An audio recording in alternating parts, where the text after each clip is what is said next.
નમસ્કાર દર્શક મિત્રો,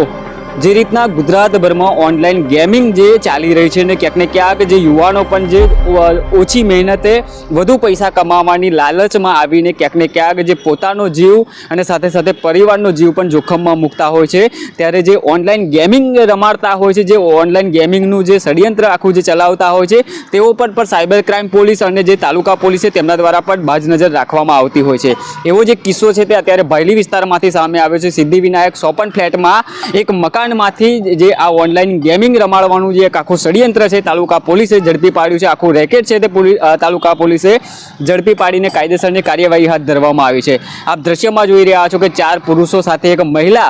આ જે ઓનલાઈન ગેમિંગ રમાડતી હતી, જે આ યુવાનો જે આ ગેમ ક્યાંક રમતા હોય તેઓનું બેંક સાથે તેઓ કનેક્ટ કરાવીને જે વિદેશી નાણાં એ તેઓને આપીને જે આ ગેમમાં તેઓને રમાડીને તે આ જે યુવાનો હોય છે તેઓને આ ગેમ તરફ આકર્ષણ કરવામાં તેઓ આ આખું ષડયંત્ર ચલાવતા હોય છે। ને જે રીતના યુવાનો ગેમ રમે ને જે રીતના વિદેશી પૈસા સાથે જ આ તમામ જે લોકોનું આખું એક ષડયંત્ર તાલુકા પોલીસે આજે બહાર પાડી દીધું છે। ને જે રીતના યુવાનો પણ ક્યાંક ને ક્યાંક જે ઓનલાઈન ગેમિંગના જે રવાડે ચડ્યા છે, જેના કારણે કેટલાક જે યુવાનો છે જે આ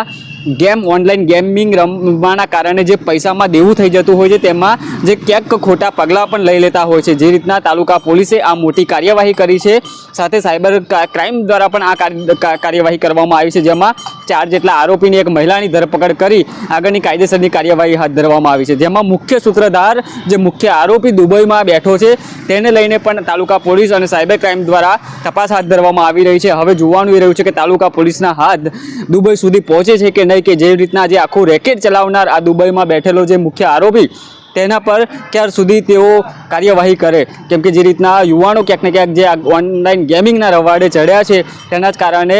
અત્યારે જે કેટલાક જે ગેમ રમતા હોય તેવા યુવાનો ક્યાંક દેવું થઈ જતા તેઓ ખોટા પગલાં ભરતા હોય છે, જેને લઈને જે સાયબર ક્રાઇમ પોલીસ વિવિધ પોલીસ એજન્સીઓ દ્વારા પણ ઓનલાઈન ગેમિંગ રમાડતા હોય તેઓ પર બાજ નજર રાખવામાં આવતી હોય છે। ત્યારે એ જ રીતના જે તાલુકા પોલીસે પણ આ કાર્યવાહી કરી છે। અને હવે જોવાનું એ રહ્યું કે તાલુકા પોલીસમાં જે આ ગેમિંગ રમાડતો જો ઓનલાઈન જે આખું રેકેટ છે તે ઝડપી પાડવામાં આવ્યું છે, જેમાં એક મુખ્ય સૂત્રધાર દુબઈમાં છુપીને બેઠો છે તેને પણ શોધખોળ તેમના દ્વારા હાથ ધરવામાં આવી છે। જો આપ પણ ક્યાંક ઓનલાઈન ગેમિંગ રમતા હોય કે થોડા મહેનતે વધુ પૈસા કમાવાની લાલચમાં ક્યાંક ને ક્યાંક જો તમે ફસાવ છો તો ચોક્કસથી એવું ના કરતા, કેમ કે આ તમારા માટે ઘણું મુસીબત સાબિત થઈ શકે છે, આપના પરિવાર માટે પણ ઘણું મુસીબત સાબિત થઈ શકે છે।